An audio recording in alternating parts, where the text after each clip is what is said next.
ওকে, আমরা ক্লাসটা স্টার্ট করি। আচ্ছা, গত ক্লাসে আমরা যে জটিল যৌগ ছিল, আমরা অবস্থান্তর মৌলের যে আমাদের বৈশিষ্ট্য ছিল সেখানে ফার্স্ট টপিকস আমরা আলোচনা করেছিলাম যে তারা চৌম্বকীয় ধর্ম প্রদর্শন করে, এবং সেকেন্ড যে টপিকসটা ছিল সেখানে ছিল যে তারা কি আমাদের জটিল যৌগ গঠন করে। তো আমি ওইটা একটু রিমাইন্ড করে দিতে চাই যে সেখান থেকে আমরা শুরু করব, মূলত জটিল যৌগ থেকে আজকে শুরু করব। তারপরে আরও যে পয়েন্টগুলো আছে, রঙিন যৌগ গঠন করে, একাধিক যোজ্যতা প্রদর্শন করে, প্রভাবক হিসাবে কাজ করে, আমরা সবগুলো আজকে মোটামুটি আলোচনা করব।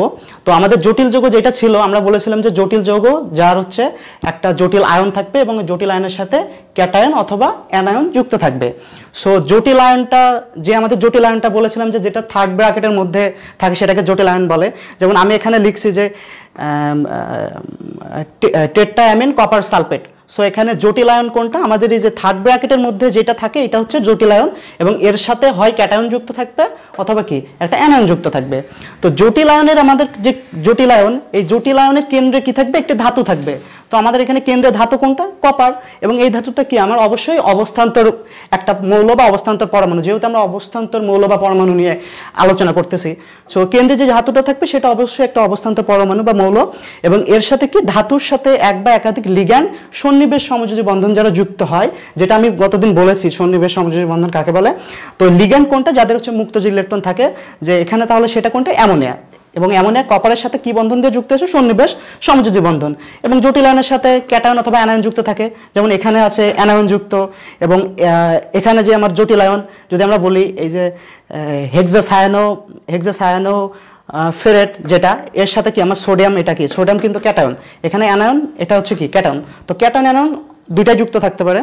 তো গতকালকে আমি যেটা আলোচনা করেছিলাম যে তোমাদের জটিল যৌগের যে আমাদের ক্যাটায়ন ফরমেশন যেটা, সেটা আমি আলোচনা করেছিলাম। আমি আজকে ওখান থেকে একটু শুরু করব যে ক্যাটায়ন জটিল যৌগ। তো টপিকস হচ্ছে কি আমাদের ক্যাটায়ন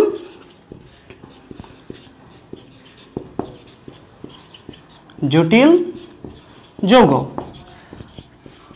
ক্যাটায়ন জটিল যৌগ বলতে কি বোঝায়, আমরা একটু এক্সাম্পল দিয়ে বুঝি। যদি বলি আমরা কপার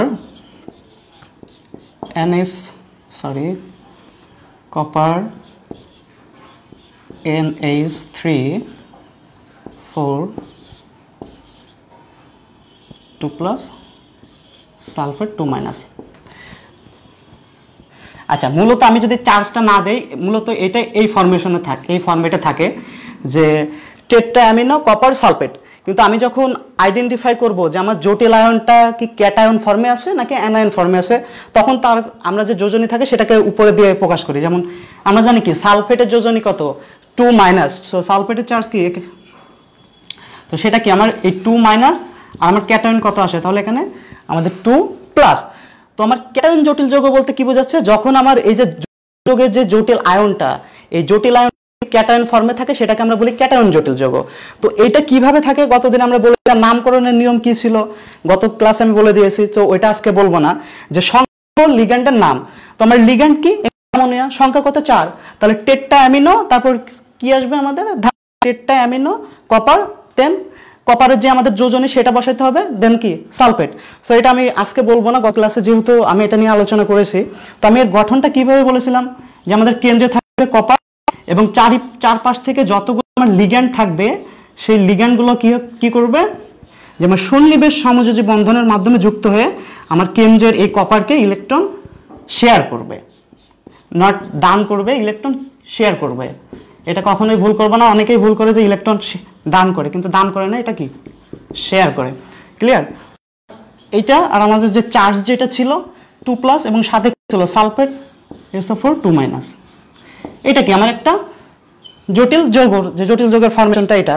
তো এটা কি আমার ক্যাটায়ন জটিল যৌগ। কিন্তু জটিল যৌগ কি আমার অ্যানায়ন জটিল যৌগ হতে পারে, সেখানে কি আমার জটিল আয়নটা থাকবে, সেক্ষেত্রে তার চার্জ থাকবে মাইনাস। যদি থাকে সেটাকে আমরা কি বলবো, অ্যানায়ন। আর এখানে জটিল আয়নটার চার্জ আছে কি প্লাস, সেই জন্য এটাকে বলে আমরা ক্যাটায়ন জটিল যৌগ। আচ্ছা, আমরা অ্যানায়ন যেটা, আমরা একটু সেটা দেখে নেই।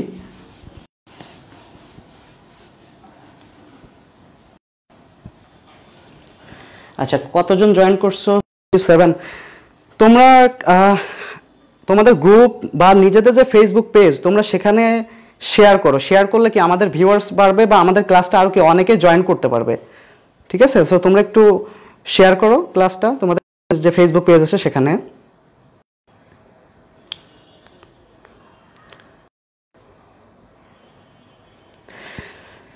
আচ্ছা, ক্যাটায়ন জটিল যৌগের যে নামকরণ এটা আমি প্রতিদিন দেখাইছিলাম, তো আরেকটা নামকরণ দেখাই যে যদি আমরা যদি এটা লিখি যে CO NH3 4 H2O Cl3,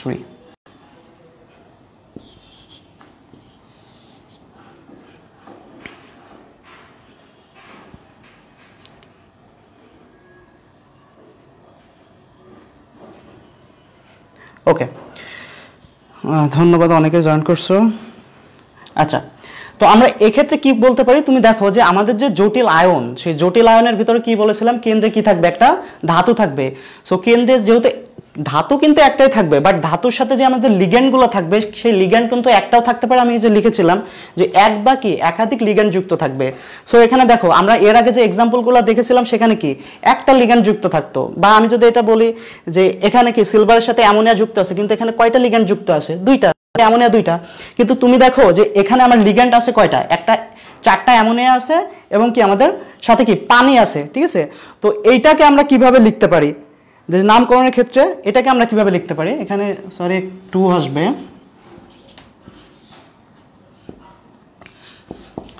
তো এইটাকে আমরা নামকরণের ক্ষেত্রে কিভাবে লিখতে পারি যদি একাধিক লিগ্যান্ড থাকে।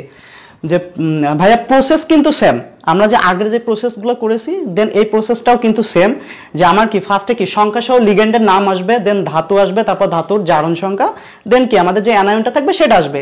তো এইটাকে যদি আমরা ফরমেশন করি তো এটাকে কিভাবে লেখা যায়, যে আমাদের কি 3 প্লাস আর এখানে কত আসবে, এই 3 ক্লোরিন মাইনাস, যেটা তাহলে আমার কি অ্যানায়ন এটা, তাই না? যেহেতু আমি ক্যাটায়ন জটিল যৌগ লিখতেছি, সো এটা কি এটারই একটা এক্সাম্পল। তো আমরা এটাকে নামকরণ কিভাবে করতে পারি, সিম্পল, আমার আগে যেটা ছিল সেটা সেভাবে আসবে। তো আমি কি লিখবো, যে আমার সংখ্যা সহ লিগ্যান্ডের নাম, তো আমার সংখ্যা সহ লিগ্যান্ড যেহেতু আমাকে দুইটা আছে, এখানে আছে কি অ্যামোনিয়া আর কি পানি আছে। তো অ্যামোনিয়া এবং যদি পানি থাকে তো অ্যামোনিয়াকে বলা হয় কি, আমি বলেছিলাম অ্যামিন, আর পানিকে বলা হয় কি অ্যাকুয়া। অ্যামোনিয়াকে বলা হয় অ্যামিন এবং পানিকে বলা হয় কি আমাদের অ্যাকুয়া। তো এদের নামকরণের ক্ষেত্রে কিন্তু আমাদের অ্যালফাবেটিক্যাল যেটা আগে আসবে সেটা আমাদেরকে মানে সেটা আগে নিতে হবে নামকরণের ক্ষেত্রে। যদি বলে অ্যামিন, তো এর ফার্স্ট এ, এরও ফার্স্ট এ, কিন্তু এর সেকেন্ড অক্ষর কি এম, আর সেকেন্ড অক্ষর কি কিউ, তাহলে আমাদের অ্যালফাবেটিক্যালি কোনটা আগে আসছে, এম, কিউ এর আগে কি এম আসতেছে। সো নামকরণের ক্ষেত্রে আমাকে কি ওই সেম প্রসেসটা কি আমাদের অবলম্বন করতে হবে, এবং কি আমরা অ্যামিনটা আমার যেখানে অ্যামোনিয়া যেটা আছে সেটাকে কি আমাকে আগে ইনক্লুড করতে হবে। তো আমরা যদি এর নামকরণ করতে চাই, আচ্ছা একজন কোশ্চেন করেছো,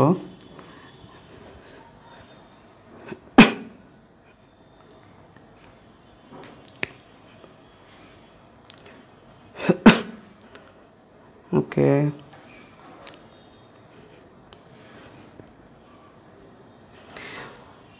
আচ্ছা আমি পরে বলতেছি, আমি এটা নামকরণটা আমি লিখে দেই। আচ্ছা সেটা হচ্ছে কি আমার সংখ্যা সহ লিগ্যান্ডের নাম, তো সংখ্যা আমার ফার্স্টে কোনটা আসবে, অ্যামোনিয়া, তাহলে আমি কি লিখব, কয়টা আছে, চারটা, তাহলে এটা কি হবে টেট্রা অ্যামিন, আমার অ্যামিনটা যেহেতু আগে আসতেছে সো আমি টেট্রা অ্যামিন, আর পানি আছে কয়টা, দুইটা, তাহলে কি tetra amine die Aqua. So এখানে আমার কোবাল্টের জারণ সংখ্যা কত, আমরা যদি একটু চিন্তা করি যোজনী, কোবাল্টের কত +3, তাহলে টেট্রা অ্যামিন ডাই অ্যাকুয়া, আমরা কি লিখবো, আমরা নিচে লিখে দিই কোবাল্ট ব্র্যাকেটে কত 3 ক্লোরাইড।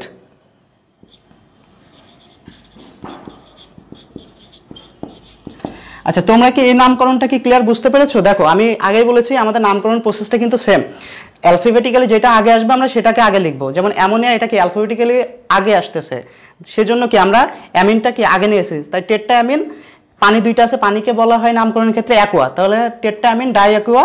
কোবাল্টের কি আমার জারণ সংখ্যা কত, আমার +3, তো tetra amine die Aqua cobalt 3, প্লাসটা কি আমার অ্যানায়নটা ক্লোরাইড। তো তোমরা কি এই নামকরণটা বুঝতে পেরেছো? আমাকে একটু কমেন্ট বক্সে একটু জানাও প্লিজ।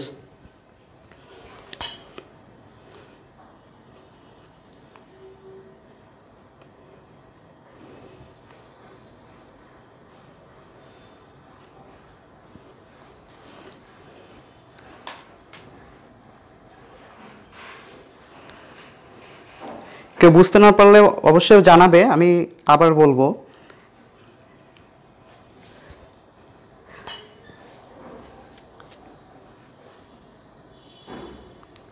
ওকে, অনেকে বুঝছো। আচ্ছা, তাহলে আমরা পরের যে নামকরণটা আছে আমরা সেটাই চলে যাই। তো সেটা হচ্ছে কি, যে আমাদের হচ্ছে এটা হচ্ছে ক্যাটায়ন জটিল যৌগ। এবার আমরা দেখবো হচ্ছে অ্যানায়ন জটিল যৌগ। ওকে, তো অ্যানায়ন জটিল যৌগটা মূলত কি, আমাদের যে জটিল আয়নটা থাকবে মূলত সেটা হচ্ছে কি আমাদের অ্যানায়ন হবে, সেটা হচ্ছে কি অ্যানায়ন জটিল যৌগ। বাট সবগুলা কি সেম। ওকে, তো অ্যানায়ন জটিল যৌগের একটা আমরা এক্সাম্পল দেখি, Na3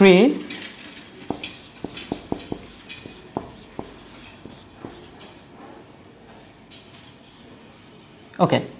তো এখন এখানে অ্যানায়ন জটিল আয়নটা অ্যানায়ন না ক্যাটায়ন আমরা কিভাবে বের করব? তো আমরা কি জানি যে আমরা তো সোডিয়াম সবসময় জানি কি যে সোডিয়াম ইলেকট্রন সবসময় কি ত্যাগ করে। তো সোডিয়াম কি একটা তীব্র কি তড়িৎ ধনাত্মক মৌল, কি সবসময় ইলেকট্রন ত্যাগ করতে থাকে। তাহলে আমাকে যদি আমি এখানে অ্যালফাবেটিক্যাল যোজনী আমরা যদি তুলনা করি তাহলে আমরা কি লিখতে পারি এখানে, যে 3 সোডিয়াম প্লাস, আর আমি এই পাশে কি লিখতে পারি FeCN6 3 মাইনাস। তাহলে তুমি দেখো আমাদের জটিল আয়নটা কি এখানে কিন্তু অ্যানায়ন, কারণ নেগেটিভ, ওর চার্জ কি নেগেটিভ, সো আমার এখানে কি জটিল আয়নটা অ্যানায়ন। তো এই সকল জটিল আয়নের ক্ষেত্রে আমরা কিভাবে করব? কিন্তু তুমি যদি বলো যে, বা তোমরা যদি বলো যে ভাইয়া যে এটা আমরা ওই গ্রাফিক্যালি কিভাবে রিপ্রেজেন্ট করতে পারি, এটাও সেম, যে তোমার কেন্দ্রে কি আমার আয়রন থাকবে, এবং যেহেতু এখানে আমার 6টা আছে, তো 6 পাশ থেকে আমার 6টা সায়নমূলক যারা আছে তারা ইলেকট্রন শেয়ার করবে। ACN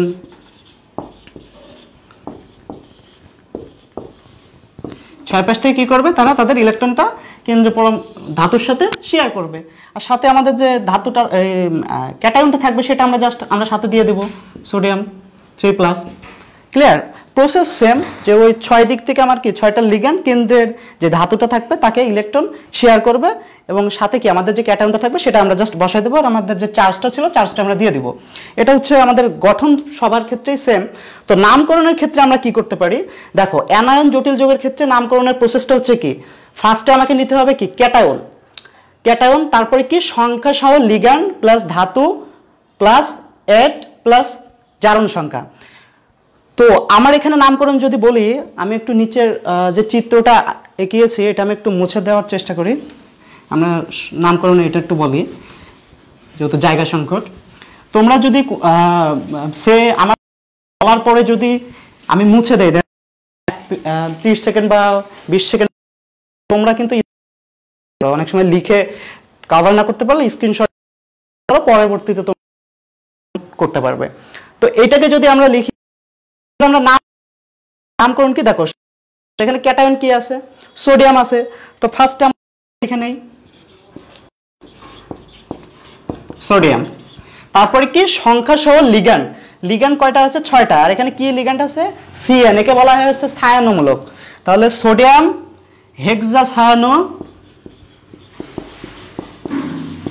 হেক্সাসায়ানো,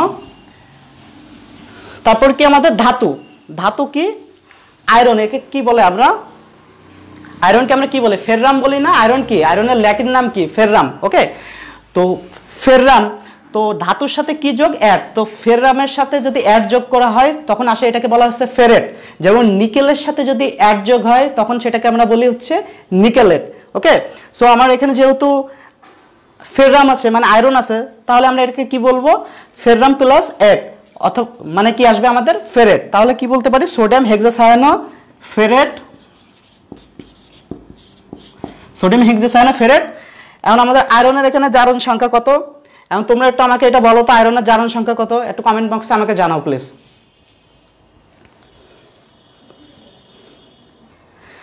okay, thank you. তোমরা নামকরণটা বুঝতে পেরেছো কিনা একটু আমাকে জানাই দাও প্লিজ।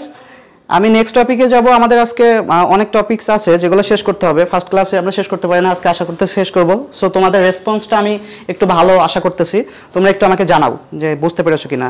আচ্ছা, ইমরুল বুয়ান বলছো যে জি ভাইয়া নিম পাতা না স্যার। আচ্ছা, নিম পাতা তুমি বুঝো না কেন, তোমার কোথায় স্পেসিফিক প্রবলেম তুমি আমাকে একটু বলো, আমি কি এটা কি আবার বলবো? আচ্ছা, নিম পাতা তোমার হচ্ছে তুমি নিম পাতা তোমার কি আসলে কি নাম নিম পাতা? আমার তো মনে হয় না নিম পাতা, তাই না? আচ্ছা, তো তুমি তোমার অরিজিনাল নাম দিয়ে ফেসবুক প্রোফাইল ইউজ করার চেষ্টা করবা। মূলত আমরা ফেসবুকটা কেন ইউজ করি, আমাদের কিন্তু সবারই উচিত যে আমাদের যে ফেসবুকটা আছে সেখানে, বা ফেসবুক আমাদের যে পার্সোনাল অ্যাকাউন্ট আছে সেখানে কিন্তু আমাদের নিজেদের নাম, অ্যাটলিস্ট নিজেদের নামটা প্রপারভাবে আমরা দেই। আর কি, আমরা যদি অনেকেই আছে যে মেয়েরা অনেক সময় ফেসবুক প্রোফাইলে কিন্তু ছবি আপলোড করতে চায় না, সেক্ষেত্রেও অনেকের প্রবলেম থাকতে পারে, কিন্তু আমরা কিন্তু একটা প্রোফাইল জাস্ট আপলোড করতে পারি, যে জীবনে কখনো আর ফটো আপলোড করবো না, জাস্ট প্রোফাইলটা আমি আপলোড করে রাখলাম। এর কারণ কি, তাহলে কি তোমাকে যারা অনেক আগের ফ্রেন্ড তারা হঠাৎ করে কি তোমার সাথে কন্ট্যাক্ট নাই, ফেসবুকে দেখে কিন্তু জানতে পারবে যে এটা তোমার আইডি। তাহলে আমরা ফেসবুকে চেষ্টা করবো সবসময় তিনটা জিনিস ঠিক দেওয়ার, সেটা হচ্ছে কি আমরা নিজের নামটা দেওয়ার চেষ্টা করব, দেন কি সেকেন্ড আমরা আমাদের যে নিজের ছবি আছে সেটা অ্যাটলিস্ট, কেউ যদি ছবি আপলোড করতে না চাও ওকে ফাইন, বাট চেষ্টা করে জাস্ট নিজের প্রোফাইলটা দেওয়ার।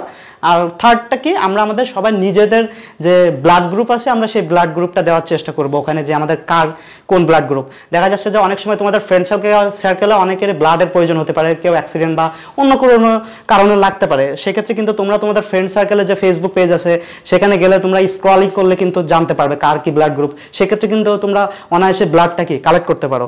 তো নেক্সট টাইম থেকে এগুলো চেষ্টা করবা, ওকে? আচ্ছা,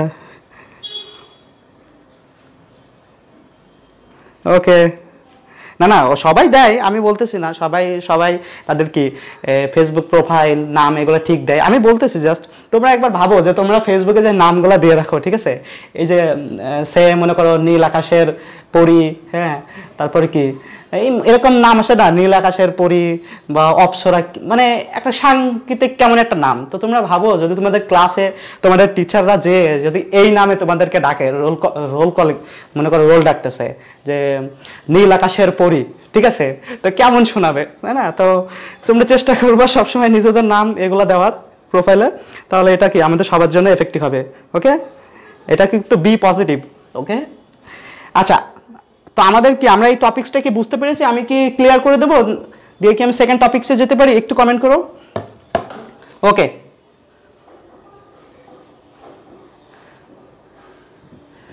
আচ্ছা, আমরা সেকেন্ড টপিকসে যাই, ধন্যবাদ। তোমরা কিন্তু এটা চাইলে স্ক্রিনশট রাখতে পারো, দেখা যাচ্ছে লিখে কভার না করতে পারলে তোমরা স্ক্রিনশট রাখতে পারো, পরবর্তী সময়ে তোমরা এই স্ক্রিনশটগুলো দেখে দেন নোটগুলো করতে পারো, ওকে? আমি কি বোর্ড কি ক্লিয়ার করে দেবো?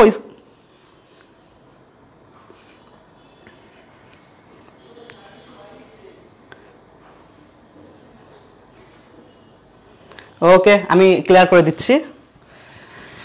আচ্ছা, আমাদের অবস্থান্তর যে মৌলের যে বৈশিষ্ট্য, আমরা প্রথম দিন আমরা বলেছিলাম যে রঙিন যে চৌম্বকীয় ধর্ম প্রদর্শন করে এবং জটিল যৌগ গঠন করে, আরেকটা কি বলেছিলাম যে রঙিন যৌগ গঠন করে। সো 3 নম্বর টপিকসে আসে যে রঙিন যৌগ গঠন করে। তার আগে আমার একটা কোশ্চেন, যে এই যে আমরা অবস্থান্তর পরমাণু বা অবস্থান্তর মৌল বলতেছি, এটা কেন বলতেছি, তাই না? যে পরীক্ষা অনেক সময় কোশ্চেন আসতে পারে যে অবস্থান্তর মৌলকে কেন অবস্থান্তর পরমাণু বলা যায়। এখন তোমার মনে হইতে পারে আল্লাহ, অবস্থান্তর পরমাণুকে কেমনে অবস্থান্তর মৌল বলে, এটা আমি কিভাবে পড়বো? সারা জীবন পড়ছি স্ক্যান্ডিয়াম জিঙ্ক অবস্থান্তর না স্থিতিশীল আয়ন, কিন্তু এটা আবার কেমন প্রশ্ন? কিন্তু টিচার তো দিয়েও দিতে পারে, তাই না, যে অবস্থান্তর মৌলকে কেন অবস্থান্তর মৌল বা পরমাণু বলতে পারে। তো সেক্ষেত্রে আমরা কি করতে পারি, ওকে? তো আমরা যদি একটা অবস্থান্তর মৌল নিয়ে যদি আমরা তুলনা করি, তো অবস্থান্তর মৌল বা পরমাণুর আমাদের কন্ডিশন কি ছিল, যে তাদের ডি অরবিটালে স্থিতিশীল আয়নে ইলেকট্রন সংখ্যা অযুগ্ম যদি কোনো ইলেকট্রন থাকে, অর্থাৎ 1 থেকে 9টি ইলেকট্রন থাকলে এই রেঞ্জের মধ্যে, তাহলে সেটাকে কি আমরা অবস্থান্তর মৌল বলতে পারি। তো আমরা শুধু স্পেসিফিক ওই ডি অরবিটালটা নিয়েই তুলনা করি। সে তুমি মনে করো যে একটা ডি অরবিটাল আছে, সেই ডি অরবিটালে আমার কি 5টা অরবিট থাকে, 1 2 3 4 5 5টা, তাই না, যে 5টা অরবিট থাকে। সো মনে করো যে তোমার 5টা অরবিটে কি 5টা ইলেকট্রন আছে, সে যদি 5টা অরবিটে যদি 5টা ইলেকট্রন থাকে, তো এটা মনে করো যে একটা স্থিতিশীল আয়ন, যেটা ডি অরবিটালে 5টা ইলেকট্রন আছে, তাহলে কি আমরা এটাকে তো অবস্থান্তর মৌল আমরা সেটাকে বলতে পারি। কিন্তু যে যখন আমার এই 5টা ডি অরবিটালে যখন 5টা সমান ইলেকট্রন থাকে তখন এই অরবিটালকে বলা হয় হচ্ছে যে সমশক্তির অরবিটাল। ক্লিয়ার? যখন প্রত্যেকটা অরবিটালের শক্তি সমান থাকে তাকে আমরা বলি কি সমশক্তির অরবিটাল, বা যেটাকে আমরা বলি হচ্ছে ডিজেনারেট অরবিটাল। তো অবস্থান্তর মৌলর ওদের একটা বিশেষ ধর্ম আছে, যখন ওই যে আমাদের লিগ্যান্ডগুলো অবস্থান্তর মৌল বা পরমাণুর কাছে আসে তখন ওই লিগ্যান্ডের ইলেকট্রন যখন আমার এই ডি অরবিটালের কাছে আসবে তখন এই ডি অরবিটালের ইলেকট্রন এবং লিগ্যান্ডের ইলেকট্রনের মধ্যে কি একটা কম্প্রেস কাজ করে, মানে ওই লিগ্যান্ডের ইলেকট্রন এই ডি অরবিটালে যে ইলেকট্রন থাকে সেই ইলেকট্রনটাকে কি প্রেসার দেয়। তো প্রেসার দেওয়ার ফলে আমার এই ডি অরবিটালটা কি ভেঙে যায়, এবং ভেঙে যেয়ে কি দুইটা অসম শক্তির অরবিটাল তৈরি করে, এবং ওই দুইটা অসম শক্তির অরবিটালকে আমরা কি বলবো নন ডিজেনারেট অরবিটাল। তো আমরা যদি বাইরের থেকে যদি নতুন ইলেকট্রন এসে আমার এই অরবিটালের ইলেকট্রনকে যদি প্রেসারাইজড করে তাহলে আমার কি হবে যে আমার এই অরবিটালটা ভেঙে যেয়ে দুইটা অসম শক্তি অরবিটাল তৈরি করবে। তো সেটা কিভাবে তৈরি করতে পারে?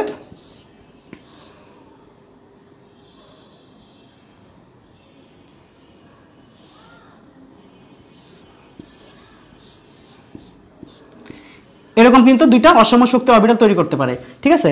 তো যখন প্রত্যেকটা অরবিটালে যখন সেম সংখ্যক ইলেকট্রন থাকবে তখন কিন্তু আমরা সেই অরবিটালকে বলি হচ্ছে সমশক্তি অরবিটাল, আর যখন সেম থাকবে না তখন আমরা কি বলি হচ্ছে অসম শক্তি অরবিটাল। তো সমশক্তির অরবিটালকে বলা হয় হচ্ছে কি ডিজেনারেট অরবিটাল, ডিজেনারেট অরবিটাল।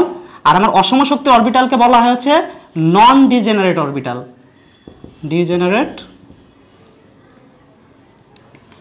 নন ডিজেনারেট অরবিটাল। ক্লিয়ার? তো আমার কোশ্চেন তো এটা তো আমরা রঙিন যৌগ গঠন করব তখন আমরা পড়বো। ঠিক আছে? তো তোমরা জাস্ট এখান থেকে একটা লজিকটা মাথায় মনে রাখার চেষ্টা করবে যে যখন প্রত্যেকটা অরবিটালে আমার শক্তি সমান থাকবে তখন সেটাকে আমরা সমশক্তির অরবিটাল বলে, যেটাকে আমরা ইংলিশ টার্মে বলি হচ্ছে ডিজেনারেট অরবিটাল। আর যখন অসম শক্তির যখন অরবিটাল থাকে তখন তাদেরকে আমরা বলি হচ্ছে নন ডিজেনারেট অরবিটাল। আমার কোশ্চেন ছিল অবস্থান্তর মৌলকে কেন অবস্থান্তর মৌল বলা হয়। অবস্থান্তর মৌলকে কেন অবস্থান্তর মৌল বলা হয় এর উদাহরণ যদি আমরা বলি, তুমি দেখো আমাদের ডি অরবিটালের যে ইলেকট্রন, এই ইলেকট্রনগুলো কি হতে পারে যে ওরা তাদের যে পজিশন ছিল সে এখানে একটা ইলেকট্রন ছিল, এই ইলেকট্রন ছিল, তো এই ইলেকট্রনগুলো কি করে ওদের নিজেরা যেখানে ছিল তাদের অবস্থার পরিবর্তন করতে পারে, মানে অবস্থার পরিবর্তন করতে পারে, মানে যে আমার ইলেকট্রনকে নিজেদের জায়গা কি স্থানান্তর করতে পারে। যেমন আমার কেমন হতে পারে যে আমার ফার্স্টের 3টা অরবিটালে কি ফার্স্টের 3টা অরবিটাল 3টা ইলেকট্রন ছিল এবং লাস্টের যে 2টা ইলেকট্রন ছিল ওই 2টা ইলেকট্রন কি এই অরবিট থেকে কি ওরা উঠে এসে কি ফার্স্টের 2টা অরবিটালে কি প্রবেশ করতে পারে। তো তার মানে কি অবস্থান্তর মৌলকে কেন অবস্থান্তর পরমাণু বলা হয়, কারণ তাদের ডি অরবিটালে যে অযুগ্ম ইলেকট্রন থাকে সেই ইলেকট্রনগুলো কি তারা নিজেদেরকে শিফট করে অন্য একটা কি অরবিটালে প্রবেশ করতে পারে। কখন? যখন আমার লিগ্যান্ডের ইলেকট্রন এই ডি অরবিটালের ইলেকট্রনের কাছে আসবে তখন এটা করতে পারে। সো আমরা এক কথা বলতে পারি যে অবস্থান্তর মৌলকে কেন অবস্থান্তর পরমাণু বলা হয়, এর মূল কারণ হচ্ছে যে আমাদের যে ডি অরবিটাল অযুগ্ম ইলেকট্রন থাকে সেই ইলেকট্রনগুলো কি তারা নিজেদের অবস্থানের পরিবর্তন করতে পারে, পরিবর্তন করে কি আমার অন্য অরবিটালে প্রবেশ করতে পারে, তাই অবস্থান্তর মৌলকে অবস্থান্তর পরমাণু বলা হয়। ওকে, এখন আসি যে এখান থেকে আমরা পড়বো যে কিভাবে রঙিন যৌগ গঠন করে। ওকে, যে অবস্থান্তর মৌল কিভাবে রঙিন যৌগ গঠন করে, আমাদের থার্ড টপিক যেটা রঙিন যৌগ গঠন।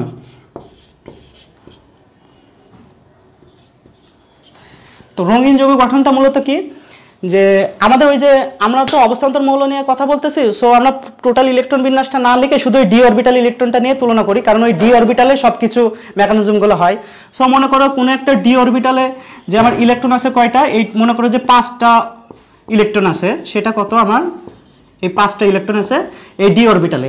কিন্তু আমরা কি বলেছিলাম যে এই ডি অরবিটালের যে ইলেকট্রন থাকে যদি সবগুলো অরবিটালের শক্তি সমান থাকে সেটাকে আমরা কি বলি সমশক্তি অরবিটাল।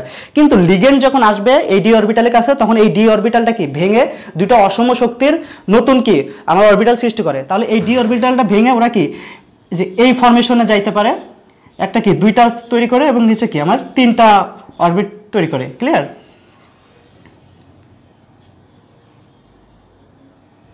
আচ্ছা, তো আমার যে 3টা ইলেকট্রন আমি 3টা দিয়ে দিলাম, কিন্তু আমার যে 2টা থাকে সেই 2টা কি আমার এখানে আসবে। ওকে, এখন কথা হচ্ছে যে তুমি দেখো যে আমার এই ডিজেনারেট যে অরবিটাল ছিল সমশক্তির অরবিটাল, সেই সমশক্তি অরবিটালটাকে ভেঙে কি 2টা অসম শক্তির কি অরবিটাল সৃষ্টি করতেছে, এবং নিচে যেটা থাকে সেটাকে বলা হচ্ছে কি নিম্ন শক্তির অরবিটাল, এবং উপরে যেটা থাকে সেটাকে বলা হয় কি আমাদের উচ্চ শক্তির অরবিটাল। তাহলে আমাদের নিচেরটা হচ্ছে নিম্ন শক্তির অরবিটাল আর উপরটা কি আমাদের উচ্চ শক্তির অরবিটাল। ক্লিয়ার? যে আমাদের একটা অরবিটাল ভেঙে যে দুইটা অসম শক্তির অরবিটাল তৈরি হলো, এই দুইটা কিন্তু অসম শক্তির অরবিটাল, এটা শক্তি আর এটা শক্তি কিন্তু সমান না। এই জন্য কিন্তু আমরা বলছি উপরে যেটা থাকে সেটা হচ্ছে উচ্চ শক্তির অরবিটাল এবং নিচে যেটা থাকে সেটাকে বলে আমরা নিম্ন শক্তি অরবিটাল। তো এটা যদি উচ্চ শক্তি এবং এটা যদি নিম্ন শক্তি হয়, তার মানে তাদের ভিতরে কি একটা শক্তির ডিফারেন্স আছে, এই ডেল ই।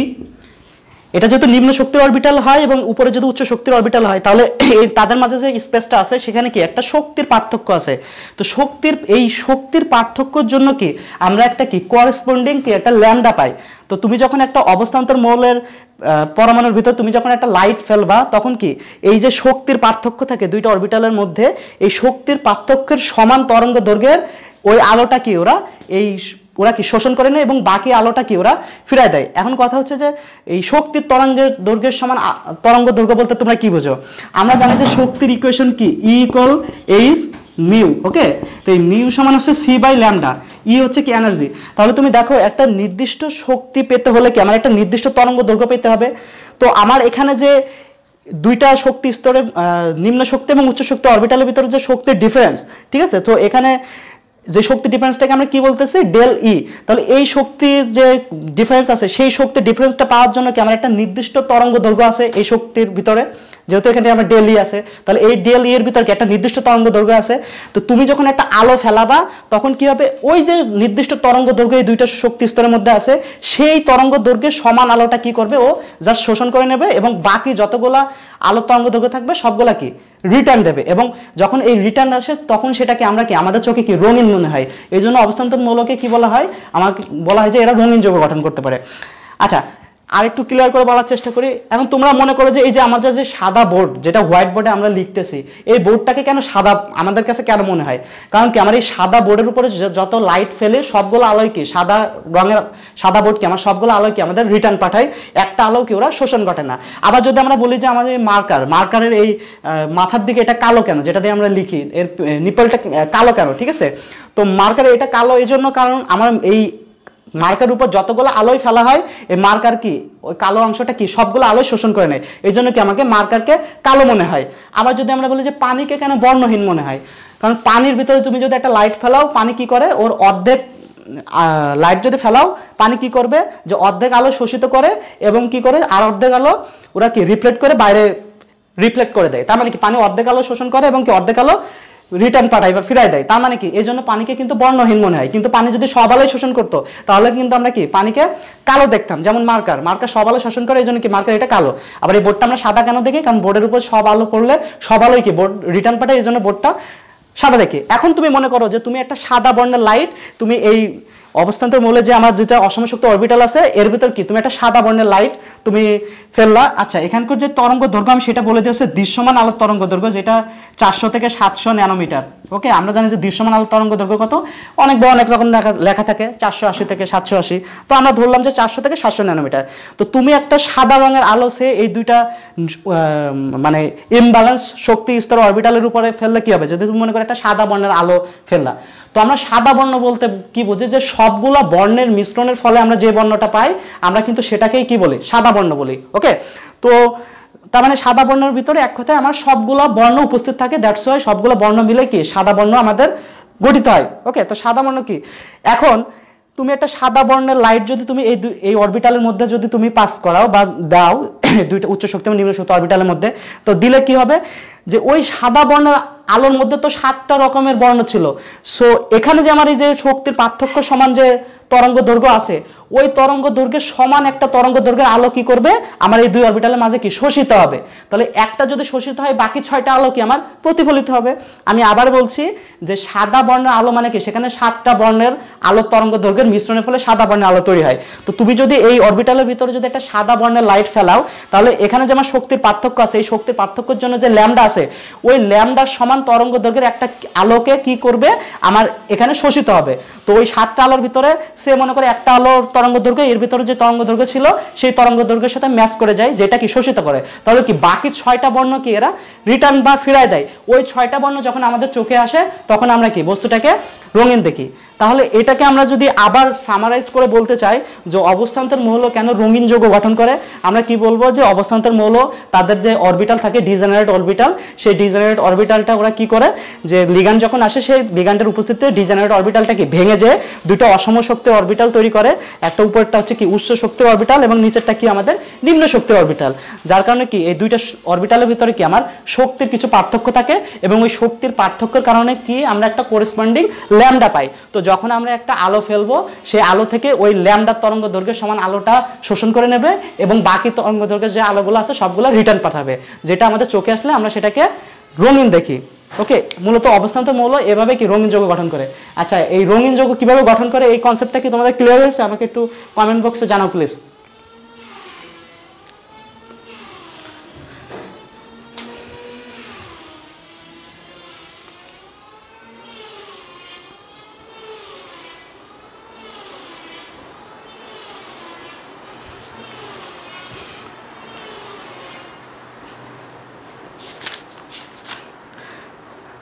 আচ্ছা, এত তোমাদের উপস্থিতি এত কম কেন? আমি আশা করি তোমরা মানে উপস্থিতি তোমাদের আরো বাড়বে, ঠিক আছে? সো তোমরা তোমাদের এই যে লাইভ ক্লাস করো, আশা করি তুমি অনেক উপকৃত হবে। ওকে, আমরা তাহলে মুছে দিই, আমরা নেক্সট টপিকে যাই। তো সেটা হচ্ছে কি আমাদের ফোর্থ যে টপিকটা ছিল যে অবস্থান্তর মৌল কি ওরা একাধিক যোজ্যতা প্রদর্শন করে। হ্যাঁ, তো একাধিক যোজ্যতা মানে কি, মানে একটা পরমাণু বা একটা মৌলের কি যোজনী কি একাধিক হতে পারে। যেমন যদি আমরা বলি যে আয়রন, আমরা আয়রন কি, আয়রন কিন্তু আমরা এইভাবে লিখি আয়রন 2+, আবার কি লিখি আয়রন 3+। ওকে, আচ্ছা, আয়রন 2+ এবং কি আয়রন 3+। তো যখন আয়রন আমরা 2+ লিখি, তো আয়রন 2+-এ কি আমাদের আয়রন 2+ যেটা সেখানে কিন্তু আয়রনের যোজনী 2, আবার আয়রন 3+ যেটা রেখে সেখানে আয়রনের যোজনী কত 3। তার মানে আমার যে অবস্থান্তর মৌলগুলো আছে এরা এই যোজনী এরা একাধিক যোজনী প্রদর্শন করে। যেমন আয়রন যেটা 2 সেটা কি আয়রনের আজ যোজনী। আমরা যদি বলি ফেরাস সালফেট সেখানে কি Fe2SO4 Fe2SO4 যেটাকে আমরা কি বলি ফেরাস সালফেট, বা যদি আমরা ফেরিক সালফেট বলি সেটাকে কি বলি Fe3SO4। ক্লিয়ার? তাহলে আয়রনের যোজনী কি দুইটা, একটা হচ্ছে আজ হয় এবং আরেকটা কি ইক হতে পারে। তো অবস্থান্তর মৌল বা পরমাণু যেগুলো আছে এরা মানে এতটাই ভেরিয়েশন দেখায় যে এরা কিন্তু 1 থেকে 7 পর্যন্ত যোজনীও দেখাতে পারে। যেমন আমাদের স্ক্যান্ডিয়াম আছে, স্ক্যান্ডিয়াম কিন্তু 1 থেকে শুরু করে ওরা 7 পর্যন্ত যোজনী প্রদর্শন করতে পারে। তার মানে কি আমার এই অবস্থান্তর মৌল বা পরমাণুগুলোকে একাধিক যোজ্যতা প্রদর্শন করতে পারে, কারণ তাদের কি ভেরিয়েশন, অনেক রকম ভেরিয়েশনে তারা কি অনেক রকম যোজনী প্রদর্শন করতে পারে। যেমন আয়রনে যখন আমরা ফেরাস সালফেট বলি সেখানে 2 যোজনী প্রদর্শন করে, যখন আয়রনে আমরা ফেরিক সালফেট বলি সেখানে কি 3 যোজনী প্রদর্শন করে। এরকম যতগুলো অবস্থান্তর মৌল বা পরমাণু আছে তারা বিভিন্ন ক্ষেত্রে তাদের ক্ষেত্র সাপেক্ষে তারা একাধিক যোজ্যতা প্রদর্শন করে।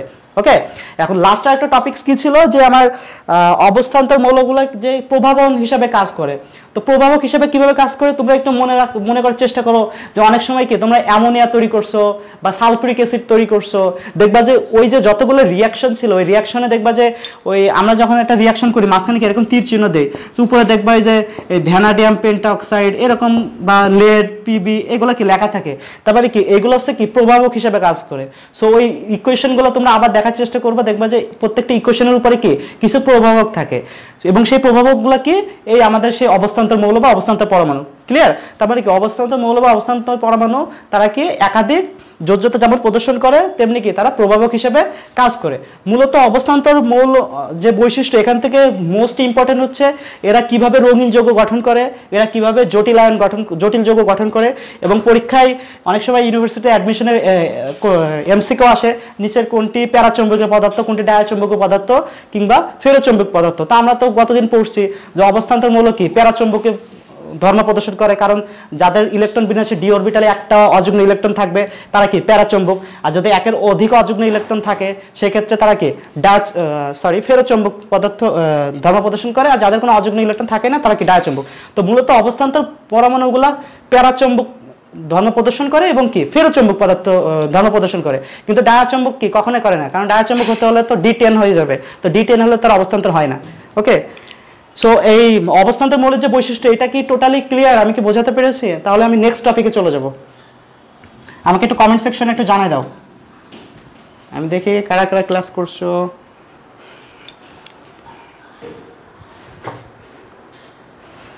হ্যাঁ, এক বা একাধিক যোজনী 2 3। আচ্ছা, একজন কোশ্চেন করেছে স্বাভাবিক অবস্থায় অরবিটাল ভাঙবে নাকি আয়ন অবস্থায় অরবিটাল ভাঙবে, ইয়ামিন হোসাইন।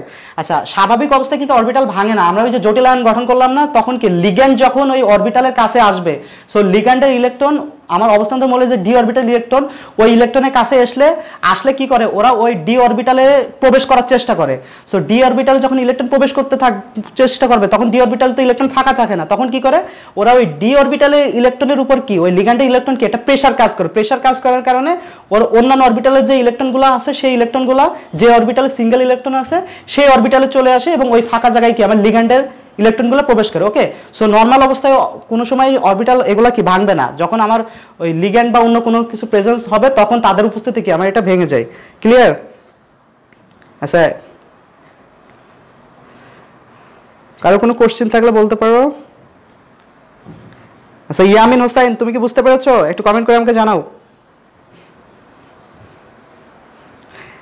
আচ্ছা, নেট প্রবলেম হচ্ছে ভাইয়া, আসলে কি বলবো, এখন তো নেটের আসলে অনেক প্রবলেম, কারণ তোমরা জানো যে ঢাকাতে আমাদের সারা দেশে যে ব্রডব্যান্ডের লাইনগুলো সাপ্লাই হয় সেটা কি আমাদের ঢাকা থেকে, তো ঢাকাতে এই যে সিটি কর্পোরেশনের যে লাইন ঝোলানো তার রাখা যাবে না। ওকে, তো ঝোলানো তার না রাখা গেলে এখন এই যে তার কাটতেছে, সব প্রত্যেকদিন চিন্তা করছে যে নেটের কানেকশন 3 ঘন্টা করে অফ করে রাখবে, যদিও লাস্টে তারা সিটি কর্পোরেশনের মেয়রের সাথে এটা আলোচনা করছে, হয়তো নেট অফ রাখবে না, কিন্তু প্রবলেম কিন্তু হচ্ছে আলটিমেট এরকম। সো আচ্ছা, এই তারের কথা যখন আসলো আমার একটা কথা মানে মনে হলো, সো কোথাও যেন একজন দেখেছিলাম, মানে আমার কোনো ছোট কাজিন বা কেউ বলেছিল বা আমি গল্পটা শুনেছিলাম, তো সে আমাকে বলছিল আচ্ছা ভাইয়া বাংলাদেশে কেন সুপারম্যান আসে না, ঠিক আছে, তো আমি বললাম বাংলাদেশে কেন সুপারম্যান আসে না, কি বলা যায়, তো সমস্যা কি, ওর কোশ্চেন আছে সুপারম্যান আছে, ঠিক আছে, বাইরের দেশে সুপারম্যান ওইরকম সুপারম্যানের ড্রেস পরে উড়ে বেড়ায়, তোর কথা তো বাইরের দেশে ঘুরে বেড়ায়, বাংলাদেশে কেন আসে না। আমি চিন্তা করলাম আশ্চর্য, বাংলাদেশে কেন সুপারম্যান আসে না, এটা কিভাবে বলা যায়।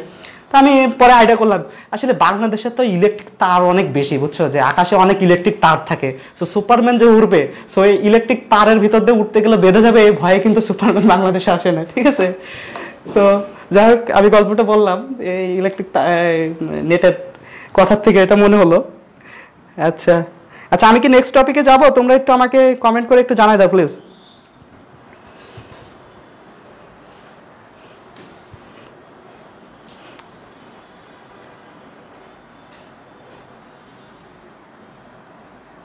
আচ্ছা, আমরা কি নেক্সট টপিকে যেতে পারি? একটু কমেন্ট করে জানাও প্লিজ।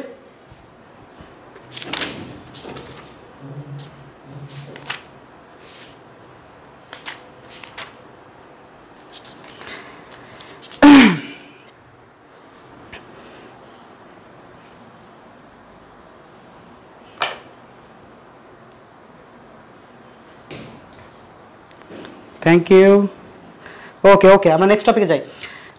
আচ্ছা, আমাদের নেক্সট টপিক হচ্ছে যে মৌলের পর্যায়বৃত্ত ধর্মসমূহ। ওকে, তো মৌলের পর্যায়বৃত্ত ধর্মের ভিতর কিন্তু অনেকগুলাই পড়ে, যেমন আমরা হচ্ছে পর্যায়বৃত্ত ধর্ম বলতে কি বোঝায়, যে আমাদের পর্যায় সারণীতে যে মৌলগুলো আছে তারা পর্যায় সারণীতে মানে কিসের উপর ভিত্তি করে তারা, আমরা বললাম যে 1 নম্বর গ্রুপে ক্ষার ধাতু থাকে, 2 নম্বর গ্রুপে মৃৎক্ষার ধাতু থাকে, 17 নম্বর গ্রুপে হ্যালোজেন থাকে, 18 নম্বর গ্রুপে কি আমাদের নিষ্ক্রিয় মৌলগুলো থাকে, ঠিক আছে। তো এগুলো কেন থাকে, তারা কি তাদের ওই যে কিছু ধর্ম আছে, ধর্মের উপর ডিপেন্ড করে কিন্তু তারা বিভিন্ন গ্রুপে বা পর্যায়ে অবস্থান করে। তো আমাদের আজকের টপিক হচ্ছে যে মৌলের পর্যায়বৃত্ত ধর্ম।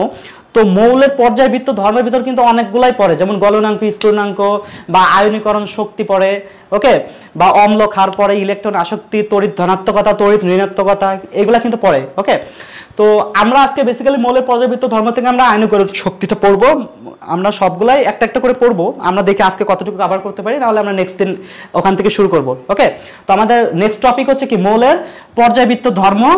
তো পর্যায়বৃত্ত ধর্মের মধ্য থেকে আমরা পড়বো হচ্ছে কি আয়নীকরণ শক্তি, মৌলের পর্যায়বৃত্ত ধর্ম। তো সেখান থেকে আমরা কি পড়বো, যে আয়নীকরণ শক্তি, আয়নীকরণ শক্তি। আচ্ছা, এটার আগে আমাকে বুঝতে হবে যে আমরা যে পর্যায় সারণী আমরা পড়েছিলাম, যে পর্যায় সারণীতে বাম থেকে ডান দিকে গেলে কি হতো, যে মৌলের পারমাণবিক ব্যাসার্ধ হ্রাস পেত, এবং উপর থেকে একটা গ্রুপের উপর থেকে যখন নিচে আসতাম তাহলে কি ব্যাসার্ধ বৃদ্ধি পেত। তাহলে এর মূল লজিকটা কোথায় ছিল, যখন আমরা একই পর্যায়ের বাম থেকে ডানে যাই, সেখানে কি আমার বাম থেকে ডানে যাওয়ার সাথে সাথে সাথে কি ওর পারমাণবিক সংখ্যা বৃদ্ধির সাথে সাথে কি আমার কেন্দ্রের প্রোটন সংখ্যাও বাড়ে, যেহেতু কেন্দ্রের প্রোটন সংখ্যা বাড়ে তাহলে বেশি সংখ্যক প্রোটন ওই সেম শক্তি স্তরকে সেম শক্তি স্তরকে বেশি বল আকর্ষণ করবে, যার কারণে কি আমার ব্যাসার্ধটা ছোট হয়ে যায়। আর একই গ্রুপে যদি আমরা উপর থেকে নিচে যাই সেক্ষেত্রে ব্যাসার্ধ কেন বৃদ্ধি পায়? কারণ একই গ্রুপে যখন আমরা উপর থেকে নিচে যাই ওর পারমাণবিক সংখ্যা বৃদ্ধির সাথে সাথে প্রোটন সংখ্যা বাড়লেও আমার এখানে ডিফারেন্সটা কি হয়, একটা নতুন শক্তি স্তর তৈরি হয়। সো একটা নতুন শক্তি স্তর তৈরি হওয়ার কারণে আলটিমেট কিন্তু ওর ব্যাসার্ধটা কি আমাদের বেড়ে যায়। ওকে, তো মেন আমাদের এখানে লজিক হচ্ছে যে আমার একই গ্রুপের একই পর্যায়ে বাম থেকে ডানে গেলে আমাদের ব্যাসার্ধ কেন হ্রাস পায়, এটার মেন লজিক অনেকে বলে যে আমার ইলেকট্রনের সংখ্যা বাড়ে, এটা না, কিন্তু ইলেকট্রনের উপর ডিপেন্ড করে না, এটা মূলত ডিপেন্ড করে আমার কেন্দ্রের প্রোটন সংখ্যার উপরে। প্রোটন সংখ্যা যার যত বাড়বে সে কি তত বেশি বলে ওরা ওই 3 নম্বর শক্তি স্তরকে আকর্ষণ করবে, নট ইলেকট্রন। 3 নম্বর শক্তি স্তরকে আকর্ষণ করলে সে শক্তি স্তরের ইলেকট্রনকেও কিন্তু আকর্ষণ করে। সো যেহেতু ডিস্টেন্সটা সেম থাকে, সো আমার 3 নম্বর শক্তি স্তরকে আকর্ষণ করুক বা 2 নম্বর শক্তি স্তরকে আকর্ষণ করুক, যেই পর্যায়ে হতে পারে, এক কথায় প্রোটন সংখ্যা বাড়লে আমার ওই সেম শক্তি স্তরকে কি বেশি বলে আকর্ষণ করতে পারে, যার কারণে কি আমাদের ব্যাসার্ধ কমে যায়। এখন আসলে যে আয়নীকরণ শক্তিটা কি, আয়নীকরণ শক্তি কি? আচ্ছা, আয়নীকরণ শক্তিটা হচ্ছে কি, আচ্ছা আমি এই যে একই গ্রুপের ডান থেকে বামে গেলে ব্যাসার্ধ কেন কমে, উপর থেকে নিচে আসলে ব্যাসার্ধ কেন বাড়ে, এটা কি তোমরা ক্লিয়ার জানো? যদি জানো তাহলে আমি এটা নিয়ে আলোচনা করব না, সরাসরি আয়নীকরণ শক্তিতে চলে যাব। আর যদি এটা না বোঝো তাহলে আমি গ্রাফিক্যালি আমি রিপ্রেজেন্ট করার চেষ্টা করব। আমাকে একটু কমেন্ট সেকশনে জানাও প্লিজ যে তোমরা এটা জানো কিনা।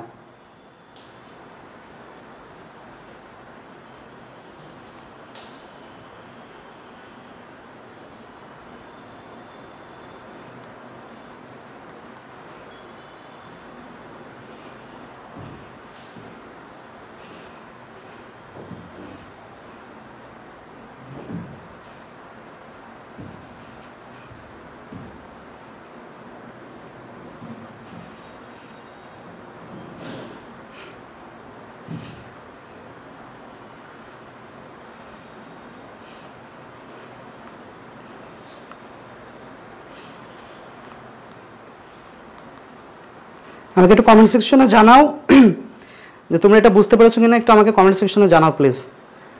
মানে এটা বোঝো কিনা যে কীভাবে ব্যাসার্ধ কমে ব্যাসার্ধ বাড়ে, নাহলে আমি এটা একটু বিস্তারিত আলোচনা করব। ওকে, থ্যাংক ইউ। নেক্সট টপিক শুরু করি। আচ্ছা, অনেকে আবার বলছে আরেকবার বললে ভালো হয়। আচ্ছা, নেট প্রবলেম হচ্ছে সেটা বুঝতেছি, বাট আমরা তো লাইভ ক্লাস করতেছি, এটাই রেকর্ডিং থাকবে, তোমরা পরে একটু দেখে নিও ওখান থেকে। আচ্ছা, নেক্সট টপিকে যাই। আচ্ছা, সেটা হচ্ছে কি আয়নীকরণ শক্তি কাকে বলে? যে আয়নীকরণ শক্তি হচ্ছে যে গ্যাসীয় অবস্থায় কোনো মৌলের পরমাণু থেকে 1 মোল ইলেকট্রন বের করে দিতে, 1 মোল ইলেকট্রন বের করে দিয়ে ওই মৌল বা পরমাণু যদি একক ধনাত্মক আধানে পরিণত হতে আমার যে পরিমাণ শক্তির প্রয়োজন সেটাকে কি বলে? আয়নীকরণ শক্তি। আমি আবার বলতেছি যে নর্মালি যদি বলি যে কোনো একটা পরমাণু থেকে আমি একটা ইলেকট্রন বের করব, সো একটা ইলেকট্রন বা একাধিক ইলেকট্রন আমি কোনো একটা পরমাণু থেকে যদি আমাকে বের করে দিতে হয়, তাহলে এই ইলেকট্রনটা বের করতে আমার যে পরিমাণ শক্তি আমার প্রয়োজন হয় সেটাকে আমরা কি বলবো? আয়নীকরণ শক্তি। তাহলে আয়নীকরণ শক্তি আমরা কিভাবে বলতে পারি? যে এখন যদি আমরা বলি পর্যায়ের ক্ষেত্রে তুলনা করি, সে মনে করো আমি যদি 3 নম্বর পর্যায়ে বলি যে 3 নম্বর পর্যায়ে প্রথমে কি আছে আমাদের? সোডিয়াম, তারপরে আছে কি ম্যাগনেসিয়াম, তারপরে আছে কি আমাদের অ্যালুমিনিয়াম। সো আমরা পর্যায় কত? আমরা পর্যায় 3 এর ক্ষেত্রে আমরা আলোচনা করছি যে পর্যায় 3। তো পর্যায় 3 এ প্রথমে আছে কি? সোডিয়াম, তারপর ম্যাগনেসিয়াম, তারপর কি? অ্যালুমিনিয়াম। এখন যদি আমি বলি, পরীক্ষা কোশ্চেন আছে যে একই পর্যায়ে যদি আমি বাম থেকে ডানে যাই, মানে আমি বাম থেকে যদি ডানে যাই তাহলে আমার কি আয়নীকরণ শক্তিমান বাড়ে না কমে? তো লজিক কিন্তু তোমার ওই যে ব্যাসার্ধ বৃদ্ধি বা কম ওইটার উপর কিন্তু ডিপেন্ড করে। দেখো, একই পর্যায়ে যদি আমি বাম থেকে ডানে যাই সেক্ষেত্রে কি হবে? আমার আয়নীকরণ শক্তির মান কি হবে? আয়নীকরণ শক্তির মান বৃদ্ধি পাবে। ক্লিয়ার? কেন বৃদ্ধি পাবে? দেখো, যখন আমি একই পর্যায়ে বাম থেকে ডানে যাই তো এদের যদি ব্যাসার্ধের ক্রম করি তাহলে ব্যাসার্ধ কার বেশি? ব্যাসার্ধ হচ্ছে কি আমার সোডিয়ামের ব্যাসার্ধ কি সব থেকে বেশি। ব্যাসার্ধর ক্রম যদি করি তাহলে কি আমার সোডিয়ামের ব্যাসার্ধ কিন্তু সব থেকে বেশি, দেন ম্যাগনেসিয়াম, তারপর কি অ্যালুমিনিয়াম। ওকে, তো যদি এরকম হয় তাহলে আয়নীকরণ শক্তি এইটা কিভাবে এখানে ইফেক্ট ফেলে আমরা সেটা একটু বোঝার চেষ্টা করব। দেখো, যে আমরা যখন সোডিয়াম আর ম্যাগনেসিয়াম বলবো, যদি আমরা শুধু দুইটা নিয়ে তুলনা করি যে সোডিয়াম এবং ম্যাগনেসিয়াম, তো আমার সোডিয়ামের কি ব্যাসার্ধ কি অনেক বড় কার থেকে? ম্যাগনেসিয়ামের থেকে। যেহেতু সোডিয়াম বামে, তো যদি আমরা সোডিয়ামটা আঁকাইলাম আমরা কি সোডিয়ামটা আঁকাইলাম সে আমার এরকম।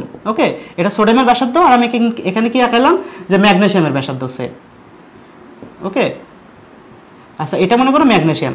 সো তোমরা একটু দেখো, আমার কিন্তু সোডিয়ামের যে ব্যাসার্ধ, সোডিয়ামের ব্যাসার্ধটা কিন্তু বড়, কিন্তু ম্যাগনেসিয়ামের ব্যাসার্ধ কি কম। এখন কথা হচ্ছে যে সোডিয়ামের বাইরের শক্তি স্তরে কয়টা ইলেকট্রন থাকে? একটা ইলেকট্রন থাকে। ম্যাগনেসিয়ামের বাইরের শক্তি স্তরে কয়টা ইলেকট্রন থাকে? দুইটা ইলেকট্রন থাকে। তো কেন্দ্রের নিউক্লিয়াস থেকে 3 নম্বর শক্তি স্তরের দূরত্ব যতটুকু, এর কেন্দ্রের নিউক্লিয়াস থেকে 3 নম্বর শক্তি স্তরের দূরত্ব কি অবশ্যই সেম হবে না, কারণ ম্যাগনেসিয়ামের ব্যাসার্ধ কি কম। সো এর কেন্দ্র থেকে যদি এর 3 নম্বর শক্তি স্তরের দূরত্ব শেষ হলো 3 মিটার, তাহলে এর কেন্দ্র থেকে 3 নম্বর শক্তি স্তরের দূরত্ব আমরা ধরলাম কত? 2 মিটার। তার মানে ম্যাগনেসিয়ামের কেন্দ্র থেকে 3 নম্বর শক্তি স্তরের দূরত্বটা কি কম, আর সোডিয়ামের কেন্দ্র থেকে 3 নম্বর শক্তি স্তরের দূরত্বটা কি ম্যাগনেসিয়ামের থেকে অনেক বেশি। কারণ কি? সোডিয়ামের ব্যাসার্ধ বেশি, ম্যাগনেসিয়ামের ব্যাসার্ধ কম। এখন আবার এখান থেকে আমি এই ম্যাগনেসিয়াম এবং সোডিয়ামের বাইরের কক্ষপথ থেকে যদি আমি একটা ইলেকট্রন বের করতে চাই, সেক্ষেত্রে আমার কি কোথায় শক্তি বেশি প্রয়োগ করতে হবে? তুমি দেখো যে যে তোমার কাছে আছে তাকে তুমি কি সব থেকে বেশি শক্তিতে কিন্তু আটকে রাখতে পারো, কিন্তু কেউ যদি তোমার দূরে থাকে তাকে কিন্তু তুমি বেশি শক্তিতে কি আটকে রাখতে পারবে না। তার মানে কি আমার এই কেন্দ্রে যে পজিটিভ চার্জ থাকে, আর আমরা তো এটা জানি যে আমার কেন্দ্রে সমান সংখ্যক যতগুলো ইলেকট্রন থাকে ততগুলো কি প্রোটন থাকে কেন্দ্রে। তো এই কেন্দ্রের যতগুলো সমান সংখ্যক কি আমার যে পজিটিভ চার্জ আছে বা কেন্দ্র, এই 3 মিটার দূরত্বকে যে বল আকর্ষণ করে, এই 3 নম্বর শক্তি স্তরকে, এই পজিটিভ কেন্দ্র নিউক্লিয়াস যে 3 নম্বর শক্তি স্তরকে যে বল আকর্ষণ করবে, এই ম্যাগনেসিয়াম কি করবে? 3 নম্বর শক্তি স্তরকে কি তার থেকে বেশি বল আকর্ষণ করবে। যেহেতু আকর্ষণ করে, যার কারণে তো ম্যাগনেসিয়ামের ব্যাসার্ধটা কম, এবং তার মানে কি এদের দূরত্বটাও কম। তো যেখানে আকর্ষণের মাত্রাটা বেশি, তো সেখান থেকে একটা কিছু বের করে যদি আমরা বের করতে চাই, তাহলে কি সেখানে কি আমার আরো বেশি শক্তি কাজ করতে হবে। এখন ম্যাগনেসিয়াম থেকে যদি একটা ইলেকট্রন বাইরে বের করতে চাই, তাহলে কি আমার সোডিয়াম থেকে একটা ইলেকট্রন যদি বাইরে বের করতে চাই, তো সোডিয়ামের 3 নম্বর শক্তি স্তরকে সোডিয়ামের কেন্দ্র কি একটু কম বল আকর্ষণ করে, এবং ম্যাগনেসিয়ামের 3 নম্বর শক্তি স্তরকে ম্যাগনেসিয়াম বেশি বল আকর্ষণ করে, যার কারণে কি এদের ভিতরে আকর্ষণের পরিমাণটা কি বেশি কেন্দ্রের দিকে।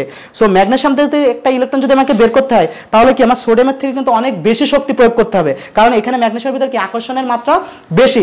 তাহলে কি হবে? আমার ম্যাগনেসিয়ামের আয়নীকরণ শক্তির মান কি বেশি হবে। সো এইভাবে আমরা পর্যায় সারণী যদি আমি বাম থেকে ডানে যাই, সো মোলের পারমাণবিক সংখ্যা বৃদ্ধির সাথে সাথে কি ওর ব্যাসার্ধ হ্রাস পায়, এবং ব্যাসার্ধ হ্রাস পাওয়ার কারণে ওর কেন্দ্রের নিউক্লিয়াসে যে প্রোটন থাকে ওরা বাইরের শক্তি স্তরকে সব থেকে বেশি বলে নিজের দিকে আকর্ষণ করে রাখে, যার কারণে বাইরের শক্তি স্তরের উপরে ওদের সব থেকে বেশি কন্ট্রোল থাকে। সো ওই অবস্থায় যদি ওই বাইরের শক্তি স্তর থেকে যদি আমরা একটা ইলেকট্রন বের করতে চাই, তাহলে কি আমার বেশি পরিমাণ শক্তি প্রয়োজন হয়, এবং এই বেশি পরিমাণ শক্তিকে আমরা কি বলে? আয়নীকরণ শক্তি। ক্লিয়ার? তার আয়নীকরণ শক্তি আর কিছুই নাই, একটা পরমাণু থেকে আমরা একটা ইলেকট্রন বের করতে আমার যে পরিমাণ শক্তি দিতে হয়। সো এটা কি ব্যাসার্ধের সাথে রিলেটেড। এখন যদি আমরা বলি একই গ্রুপের, যদি আমরা বলি যে উপর থেকে নিচের দিকে আমার আয়নীকরণ শক্তি বাড়বে না কমবে, তো আমরা জানি যে একই গ্রুপের উপর থেকে নিচের দিকে গেলে কি হয়? ওর ব্যাসার্ধ বৃদ্ধি পায়।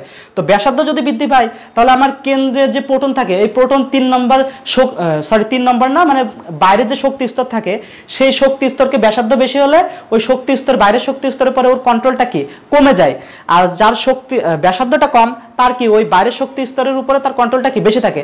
তাহলে যার ব্যাসার্ধ বেশি, সেখান থেকে কি ইলেকট্রনটা অনায়াসে চলে যেতে পারবে। এই জন্য আমরা বলি কি যে, এবং অনায়াসে যদি চলে যায়, তাহলে কি আমার ওখানে শক্তি প্রয়োগ কম করা লাগতেছে, কারণ ওখানে আকর্ষণের মাত্রাটা কম। এই জন্য বলি যে একই গ্রুপের যদি আমরা উপর থেকে নিচে আসি, তাহলে কি হয়? ওর আয়নীকরণ শক্তির মান কমে, কিন্তু একই পর্যায়ে যদি আমরা বাম থেকে ডানে যাই, তাহলে কি তার আয়নীকরণ শক্তির মান বাড়বে। ক্লিয়ার? তোমরা কি এটা বুঝতে পেরেছো?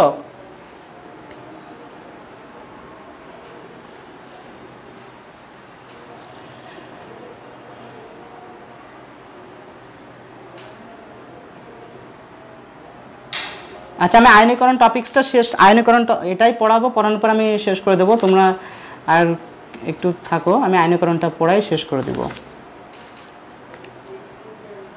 তাহলে আয়নীকরণ শক্তির মান কার বেশি হবে? আমরা কার বলবো? এই অ্যালুমিনিয়াম, ম্যাগনেসিয়াম, তারপরে এটা। ওকে, তোমরা কি এটা বুঝতে পেরেছো? আমাকে একটু কমেন্ট সেকশনে এসে প্লিজ আমাকে একটু জানাও।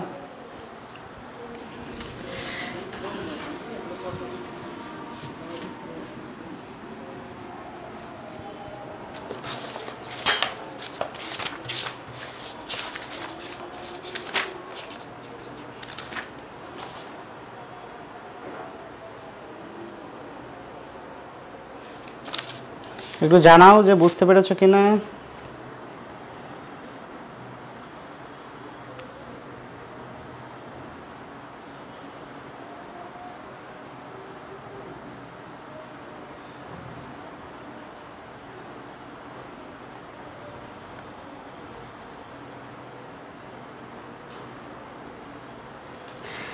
আচ্ছা, এইটা যদি বুঝে থাকো, আমি তোমাদের একটা প্রবলেম দেবো, সেটা হচ্ছে যে বেরিলিয়াম, ওকে, এই বেরিলিয়াম এবং বোরন, এদের মধ্যে কার আয়নীকরণ শক্তির মান বেশি? আমাকে একটু বলো। বেরিলিয়ামের কিন্তু 4, বোরনের কিন্তু পারমাণবিক সংখ্যা 5। আমাকে তোমরা বলো যে কার আয়নীকরণ শক্তির মান সব থেকে বেশি হবে, কে আগে কমেন্টস করে দেখি।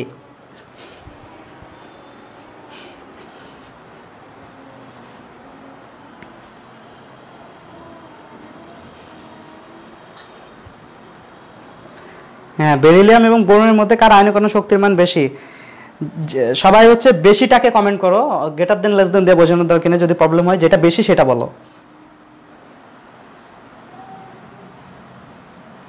হ্যাঁ ভাইয়া, ব্যতিক্রম আছে সেটা বলবো। আচ্ছা, অনেকে বলতেছে বোরন, অনেকে বলতেছে বেরিলিয়াম, তার মানে অনেকেরই আইডিয়া ক্লিয়ার আছে, অনেকেই নাই। আমরা জানি যে সবাই পারবা, কিন্তু তারপরে আমি একটু বলে দিই, যারা একটু প্রবলেম মনে করছে, কন্ট্রাডিকশন আছে সেটা বলে দিই। সো আয়নীকরণ শক্তির ক্ষেত্রে কিন্তু আরেকটা আমাদের একটা লিমিটেশন আছে, সেটা হচ্ছে কি, আয়নীকরণ শক্তি তো যেটা ব্যাখ্যা করলাম ওইটা তো অবভিয়াসলি মানবে, তবে তোমাদের মনে রাখতে হবে যদি কোনো ইলেকট্রন বিন্যাসে যদি অরবিটালে কোনো একটা অরবিটাল, যেমন S orbital, P D orbital, so সেই ক্ষেত্রে যদি আমার অরবিটাল পূর্ণ থাকে ইলেকট্রন দ্বারা, সেটাকে আমরা বলি সবথেকে কি স্থিতিশীল। আমরা আগেও কিন্তু বলেছি গত ক্লাসে যে কোনো অরবিটাল যদি ইলেকট্রন দ্বারা সম্পূর্ণ পূর্ণ থাকে সেটাকে আমরা বলি সবথেকে স্থিতিশীল, আর যদি অর্ধেক থাকে সেটা কি তার থেকে একটু কম স্থিতিশীল, আর শূন্য থাকলে তো খুবই কম স্থিতিশীল। তাহলে মনে রাখবা যে কোনো অরবিটাল যদি ইলেকট্রন দ্বারা সম্পূর্ণ পূর্ণ থাকে তাহলে সেই ইলেকট্রন বিন্যাসটা কি সবথেকে স্থিতিশীল। মানে কি স্থিতিশীল, মানে সে কাউকে ইলেকট্রন দান করতেও চায় না, কারোর থেকে কি নিতেও চায় না, আর যদি পূর্ণ না থাকে সেক্ষেত্রে প্রবলেমটা হয়। সো এটা আমি একটু বলি তাহলে তোমরা বুঝতে পারবা। তো বেরিলিয়ামে যদি আমরা ইলেকট্রন বিন্যাস করি, তো বেরিলিয়ামের ইলেকট্রন বিন্যাসটা কি, যে আমাদের 1s2 2s 1s2 2s2, ওকে। আর আমরা যদি বোরনের ইলেকট্রন বিন্যাস করি তাহলে সেটা কথা আসে 1s2 2s2 2p1, ওকে। তো তুমি দেখো ইলেকট্রন বিন্যাসে কোনটা বেশি স্থিতিশীল। যদিও বেরিলিয়াম বোরনের কি, বোরনটা যেহেতু বেরিলিয়ামের ডান পাশে, সো আমাদের আগের পর্যায়ের সূত্র অনুযায়ী কি আমাদের এই বোরনের আয়নীকরণ শক্তিমান বেশি হওয়ার কথা ছিল, কিন্তু আলটিমেট কিন্তু সেটা হয় না। কেন হয় না সেটা আমরা দেখবো। তুমি দেখো যে ইলেকট্রন বিন্যাসে বেরিলিয়ামের কি, যে এস অরবিটালে যে বাইরে যে ইলেকট্রন, দেখো এস অরবিটালে আমরা কয়টা জানি, যে ম্যাক্সিমাম এস অরবিটালে যে ম্যাক্সিমাম 2টা ইলেকট্রন থাকে। তো দেখো এস অরবিটালে কিন্তু 2টা ইলেকট্রন আছে। আবার যদি তুমি এই যে বোরনের কথা চিন্তা করো, বোরনের দেখো যে ওর লাস্টে যে অরবিটাল কত, 2p অরবিটাল বা 2 অরবিটাল, যদি সম্পূর্ণটাই তুলনা করো 2 অরবিটাল, লাস্ট অরবিটালটা কত, 2 নম্বর শক্তি স্তর। তো দেখো এস অরবিটালে 2টা ইলেকট্রন আছে, সো এটাতে পূর্ণ। তো পরেরটা দেখো, দেখো পি অরবিটালে কয়টা ইলেকট্রন আছে, একটা। তো পি অরবিটালে একটা ইলেকট্রন থাকলে কি আমরা এটাকে কি স্থিতিশীল বলতে পারবো? কারণ এই একটা ইলেকট্রন বোরন চাইবে কি, আমি দান করে দিতেও চাই, বা আবার কি করতে চায়, কারোর থেকে কি ও নিতেও চাইবে, তাই না? তাহলে এটাকে কিন্তু কখনোই আমরা স্থিতিশীল বলতে পারি না। যদি পি অরবিটাল 3টা ইলেকট্রন থাকতো বা পিতে যদি 6টা ইলেকট্রন থাকতো, সেক্ষেত্রে কিন্তু আমরা বোরনকে কি স্থিতিশীল বলতে পারতাম। সো যদিও বোরন বেরিলিয়ামের কি ডান পাশে অবস্থান করে, তাও কিন্তু আমার বোরনের থেকে বেরিলিয়ামের আয়নীকরণ শক্তির মান বেশি হয়। কেন বেশি হয়? কারণ বেরিলিয়ামের ইলেকট্রন বিন্যাসে আমরা দেখি ওর এস অরবিটাল কি ইলেকট্রন দ্বারা পূর্ণ আছে, আর পূর্ণ থাকার কারণে কি হয়, ওই ইলেকট্রন কারোর থেকে নিতেও চায় না, আবার কি কাউকে দান করতেও চায় না। সো যদি ও কাউকে দান করতে না চায়, তাহলে আমরা যদি এখানে শক্তি যদি আমি বেশি প্রয়োগ করি, তো শক্তি আমার যদি ইলেকট্রন বের করতে হয়, তাহলে কি আমার বেশি পরিমাণ শক্তি বেরিলিয়ামের ভিতরে আমাকে প্রয়োগ করতে হবে যদি আমার ইলেকট্রন বের করতে চাই, কারণ ওই ইলেকট্রন দ্বারা পরিপূর্ণ। সো দ্যাটস ওয়াই কি আমার যেহেতু বেশি পরিমাণ শক্তি প্রয়োগ করতে হয়, যার কারণে কি আমার বেরিলিয়ামের কি আয়নীকরণ শক্তির মান বেশি থাকে। এগুলো কিন্তু ব্যতিক্রম। সো ব্যতিক্রমগুলো মনে রাখবে যে ইলেকট্রন বিন্যাস পরীক্ষায় কিন্তু ব্যতিক্রমগুলাই আসে, নর্মাল জিনিসগুলো কিন্তু পরীক্ষায় কখনো আসবে না, সবসময় ব্যতিক্রমগুলাই আসে। যে ইলেকট্রন বিন্যাসে দেখবা যে কোনো অরবিটের ইলেকট্রন বিন্যাসে যদি ইলেকট্রন অরবিটাল যদি ইলেকট্রন দ্বারা সম্পূর্ণ পূর্ণ থাকে, তাহলে সেটা সব থেকে বেশি স্থিতিশীল হবে। আর যদি ইলেকট্রন যদি অর্ধেক থাকে, সেক্ষেত্রে কিন্তু স্থিতিশীল হবে। এবং যদি এই ফরমেশনে থাকে, পূর্ণ না থাকে, সেক্ষেত্রে কিন্তু স্থিতিশীল হবে না। সো বেরিলিয়াম এবং বোরনের মধ্যে আয়নীকরণ শক্তির মান আমার কার বেশি হবে? যে বেরিলিয়ামের আয়নীকরণ শক্তির মান কি বোরনের থেকে অনেক বেশি হবে, যদিও বেরিলিয়াম বোরনের ডান পাশে বাম পাশে অবস্থান করতেছে, ওকে। এটা মনে রাখবা। আবার আরেকটা উদাহরণ যদি আমরা বলতে পারি, যে মনে করো যে যদি বলি ম্যাগনেসিয়াম আর অ্যালুমিনিয়াম, ওকে। সো ম্যাগনেসিয়াম এবং অ্যালুমিনিয়ামের উদাহরণটা আমি একটু লিখে দেই। যে ম্যাগনেসিয়াম এবং অ্যালুমিনিয়াম যদি বলি, তো ম্যাগনেসিয়ামের পারমাণবিক সংখ্যা কত, 12। তো কি লিখতে পারি, 1s2 2s2 2p6 3s2, এটা কি ম্যাগনেসিয়ামের। তো অ্যালুমিনিয়ামে যদি আমি ইলেকট্রন বিন্যাস করি, তাহলে কি লিখতে পারি, 1s2 2s2 2p6 3s2 3p1। দেখছো? 1:2:2, 2p6, 3:3p1। এখন যদি তোমাকে বলি যে ম্যাগনেসিয়াম এবং অ্যালুমিনিয়ামের মধ্যে যে কোনটা আয়নীকরণ শক্তিমান বেশি, আচ্ছা তোমাদের একটা কোশ্চেন আসতে পারে, বলতে পারো যে ভাইয়া কিছুক্ষণ আগে তো সোডিয়াম ম্যাগনেসিয়াম অ্যালুমিনিয়াম দিয়ে বোঝালেন, আমি কিন্তু ওখানে সরি যে গ্রেটার দেন লেস দেন চিহ্ন দ্বারা বুঝিয়েছে যে পর্যায়ের ক্ষেত্রে, কিন্তু আমি ব্যতিক্রমগুলো কিন্তু এখন বলে দিচ্ছি। তুমি দেখো ম্যাগনেসিয়ামের লাস্টের অরবিটাল কত, 3 নম্বর শক্তি স্তর। এই 3 নম্বর শক্তি স্তর দেখো ইলেকট্রন দ্বারা কি এস অরবিটাল কি সম্পূর্ণ পূর্ণ, তার মানে কি এই ম্যাগনেসিয়াম কিন্তু সবথেকে বেশি স্থিতিশীল। এবং অ্যালুমিনিয়ামের ক্ষেত্রে দেখো অ্যালুমিনিয়ামের আমার লাস্টের শক্তি স্তর কত, 3 নম্বর শক্তি স্তর। তো 3 নম্বর শক্তি স্তর এস অরবিটাল পূর্ণ, ওকে ফাইন। তো পি অরবিটালে দেখো কয়টা ইলেকট্রন আছে, একটা। তো পি অরবিটালকে আমার ইলেকট্রন আমরা কি স্থিতিশীল বলতে পারি, পি অরবিটাল। আমরা স্থিতিশীলের সংজ্ঞা কি, পিতে 3টা থাকবে আইদার কি 6টা থাকবে, ওকে। তো এখানে আছে কয়টা, একটা। তো আমরা কিন্তু পি অরবিটালকে স্থিতিশীল কখনোই বলতে পারি না।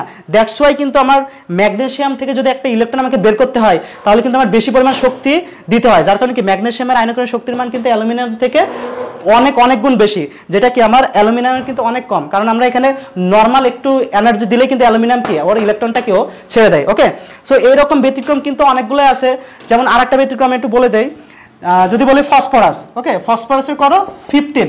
তো আমি সবগুলো ইলেকট্রন লিখতেছি না, লাস্টের গুলো লিখি। 15 মানে কত, এখানে ছিল কত 13টা, তাহলে এখানে কত আসবে 3p3, ওকে। যদি এটা ফসফরাস হয় যে 3p3, তো এর সাথে আমি সিলিকন বলি, একজন সিলিকনে কোশ্চেন করেছিল, হ্যাঁ সিলিকন হচ্ছে 14। আচ্ছা এটা যদি বলি তাহলে সিলিকনে কত হবে আমাদের লাস্টে 3p2। তো ফসফরাস আর সিলিকনের ভিতরে যদি আমি আয়নীকরণ এনার্জি যদি কম্পারিজনটা আমরা করি তাহলে কিভাবে সে দেখো যে ফসফরাসের দেখো যে 3 নম্বর শক্তি স্তরে যে ইলেকট্রন, তাহলে পি অরবিটালে আমার ইলেকট্রন কি 3টা আছে। তো পি অরবিটালে যদি ইলেকট্রন 3টা থাকে, তো আমরা তো বললাম যে ইলেকট্রন যদি সম্পূর্ণ হয় বা আইদার অর্ধেক অথবা যদি সব থাকে তাহলে স্থিতিশীল। আর তুমি সিলিকনে দেখো 3 নম্বর শক্তি স্তর বা পি অরবিটাল ইলেকট্রন কয়টা আছে, 2টা। সো 3টা থাকলে আমার স্থিতিশীল বেশি হবে না 2টা থাকলে স্থিতিশীল বেশি হবে? অবশ্যই 3টা থাকলে বেশি হবে, কারণ আমরা ওই স্থিতিশীলের ডেফিনেশন অনুযায়ী জানি যে সম্পূর্ণ থাকবে অথবা অর্ধেক থাকলে সেটা সব থেকে বেশি স্থিতিশীল হয়, যার কারণে কিন্তু সিলিকনের থেকে আমাদের ফসফরাসের স্থিতিশীল অনেক বেশি।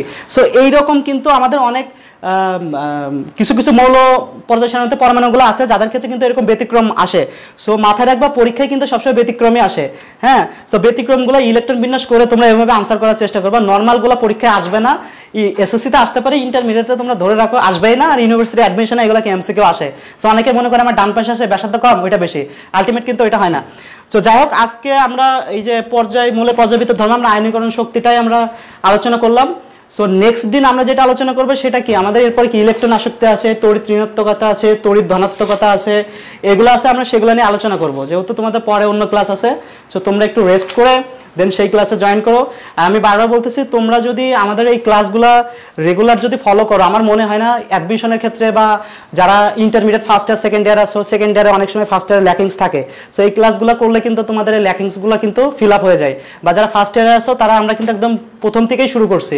সো প্রত্যেকটা সাবজেক্টের আমরা কি প্রত্যেকটা টপিক্সের উপর ইন্ডিভিজুয়াল আমরা ক্লাস নেব এবং কোশ্চেন প্রোভাইড করবো। যদি প্রয়োজন মনে হয় তোমাদের মেসেঞ্জার গ্রুপে কিন্তু আমরা শিটও প্রোভাইড করতে পারি, সেটা আমরা চিন্তা করে দেখবো তোমাদের রেসপন্সের উপরে। এখন আমরা ক্লাস নিয়ে যদি তোমাদের 50 জন 60 জন প্রেজেন্ট থাকো, সেটা কিন্তু একজন টিচারের কাছে কিন্তু খুব একটা ভালো লাগে না। স্টুডেন্ট বেশি থাকলে কিন্তু ক্লাস নিয়ে মজা লাগে, ওকে। সো তোমরা চেষ্টা করবে ক্লাসে সবসময় সবাই একটু বেশি অ্যাটেন্ড হওয়ার, বা তোমাদের ফ্রেন্ড সার্কেল যারা আছে তাদের সাথে কথা বলবা যে ক্লাস নেই। আশা করি আমাদের ক্লাস তোমাদের ভালো লাগবে, হ্যাঁ।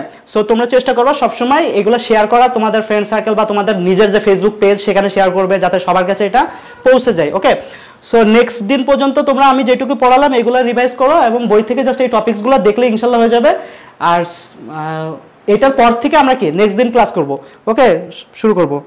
আচ্ছা আজকের ক্লাস কি তোমাদের সব ক্লিয়ার? একটু কমেন্ট সেকশনে একটু আমাকে একটু বলো, আমি অফ করে দিব। ওকে ওকে, থ্যাংক ইউ। তাহলে আমি আজকে যাই, তোমরা নেক্সট দিন আসবে, ওকে। আল্লাহ হাফেজ।